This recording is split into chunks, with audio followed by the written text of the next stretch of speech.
Hello everyone, Angel of Death here with another commentary. Today I'm going to be commentating on MindChop. The video I'm commentating on is their top 10 shows that should have been banned. So let's dig into this pile of shit.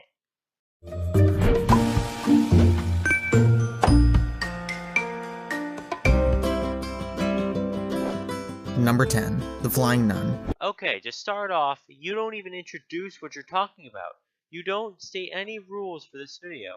And in a top 10 video, rules are needed to make certain criteria. Have you ever looked at some of the shows on television today and thought to yourself, these show concepts are just plain dumb? Who the hell is coming up with these ideas? Sometimes an idea for a show concept works out, like Discovery Channel's survival show Naked and Afraid. But there is a limit, and that limit is ABC's The Flying Nun. At first glance, you might think it's just a metaphor for this nun's faith or personality. It's literally about a nun that possesses the power of flight.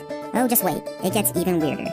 The show is set in San Juan, Puerto Rico, where the coastal winds can get fairly high. The show claims that her ability to fly comes from the fact that she weighs less than 90 pounds, and that she wears a large headpiece called a cornet, so the wind just picks her up. While the show did have some success in certain markets, it's still one of the weirdest TV concepts. Okay, so how is it being weird a bad thing exactly?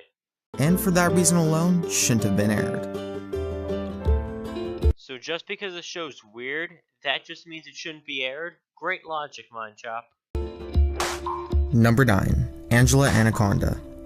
Have you ever looked back on something you thought was cool and fun back in the day and thought to yourself, why would I ever like this? Well, that's a pretty normal way to think back on the 2001 children's TV show, Angela Anaconda. Well, technically the show aired in 1999. Back in those days, this TV show was actually pretty popular among children, but looking back on it now, it's actually pretty cringy and odd to look at.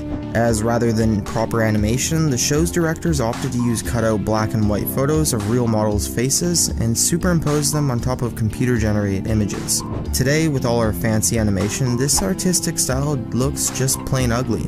Well, to be fair, the show was made in 1999, so the animation doesn't look as good as it would today. Even scary and creepy at some points. As a child, you might have enjoyed the show back in the 2000s, but now you're probably wishing it simply never aired. Yeah, it shouldn't have been aired just because it's creepy and weird. Seriously, I don't like the show myself, but this isn't a good point to want a show fucking banned worldwide. Number 7. The Secret Life of American Teens. When you hear about a show with a name like The Secret Life of American Teens, you probably wouldn't expect the show to be too good, despite there being a lot of interesting and funny things that you could imagine teens getting up to. With that in mind, being pregnant probably is not one of them. Interesting is a subjective term, so some people might find the show to be interesting. Well, some genius producer decided that that's how the show should start out, and any writer knows that if you start a show on such a high note, it's impossible to escalate the action any further. That is, until you decide to find another pregnant teenager, which they did once they realized their mistake. But the things these teens do in the show are just dumb. Both teens know that they have cameras on 24/7, but still do stupid things like commit crimes and have affairs. Okay, I kind of have a feeling that this show is scripted, since the kids would be put in jail if they were caught doing illegal shit. Number 4. Hail Honey, I'm Home. Have you thought of a joke that was so hilarious but at the same time far too offensive to tell anyone? Well, that about defines Hail Honey, I'm Home.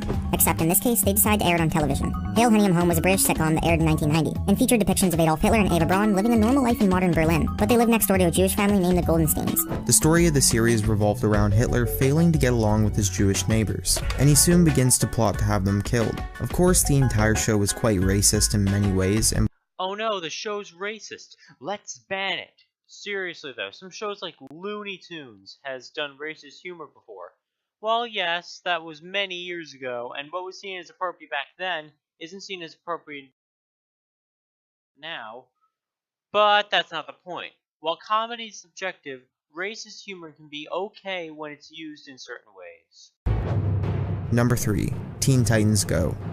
Oh god, the epic music in the background, making this more dramatic than it needs to be. If you've never watched Teen Titans as a child, you've probably heard about how awesome the Cartoon Network show was back in the day. Sadly, however, the quality of some of Cartoon Network's programming has severely diminished over the years. This has gotten so bad that they decided to recycle Teen Titans into Teen Titans Go, a childish, immature version of what once was a grimy and dark series that the whole family could enjoy. The first problem is the animation style, which went from a classic and mature style of animation to a childish, ugly alternative. How is the animation style being childish a problem? SpongeBob has childish animation and is seen as one of the greatest cartoons of all time. Number 2. TMZ. Speaking of exploiting the lowest common denominator for views, it's Even though you're exploiting the lowest common denominator with this video. Anyway, I'm ending the video right here. Because number 1's Honey Boo Boo Child, and I have nothing else to say, so have a good day, everyone. We'll be there, we'll see